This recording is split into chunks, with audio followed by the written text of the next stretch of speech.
अस्सलाम वालेकुम वीवर्स, कैसे हैं आप सब। उम्मीद करती हूँ आप सब खैरियत से होंगे। अल्लाह पाक आप सबको अपने हिफ्ज़ व अमान में रखे, आमीन सुम्मा आमीन। वीवर्स, आज मैं बना रही हूँ तलबीना, एक सब्सक्राइबर की फरमाइश पर। आप भी मेरी इस रेसिपी को फॉलो कर सकते हैं। तलबीना के अपने बेनिफिट्स हैं। तलबीना हमारे प्यारे नबी सल्लल्लाहु अलैहि वसल्लम को बहुत पसंद था। जब कोई बीमार होता, प्यारे नबी अलैहिस्सलातु वस्सलाम उसको तलबीना की ताकीद फरमाते। तलबीना बनाने के लिए सबसे पहले पैन में 2 गिलास मिल्क शामिल करेंगे।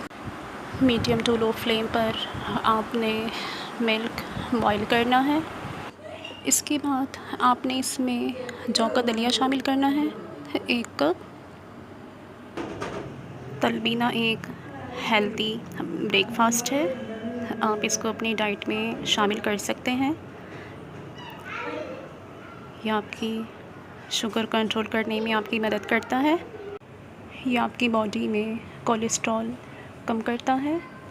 अगर आप हार्ट पेशेंट हैं तो आप अपनी डाइट में तलबीना का ज़रूर इस्तेमाल करें।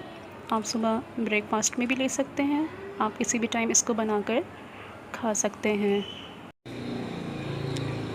आपने इसको मीडियम टू लो फ्लेम पर कुक करना है। 10 से 12 मिनट तक आपने इसको कुक करना है।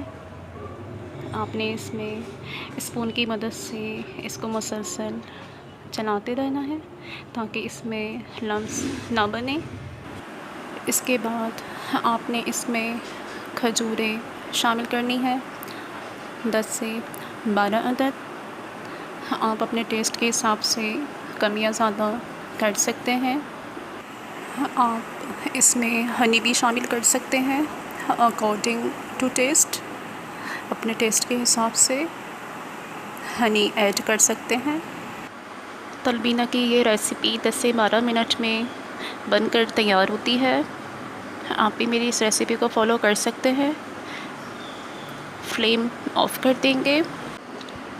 आपको मेरी ये रेसिपी कैसी लगी, लाइक करें, कमेंट्स करें, सब्सक्राइब करें। ये देखें जी, हमारी तलबीना की ये रेसिपी कितने मज़े की लग रही है, कितने मज़े की बनकर तैयार हुई है। लास्ट में आप अपने टेस्ट के हिसाब से इसमें ड्राई फ्रूट्स भी शामिल कर सकते हैं। अगर अभी तक आपने मेरा चैनल सब्सक्राइब नहीं किया तो प्लीज़ मेरे चैनल को सब्सक्राइब करें। मुझे अपनी दुआओं में याद रखें। अल्लाह हाफ़िज़।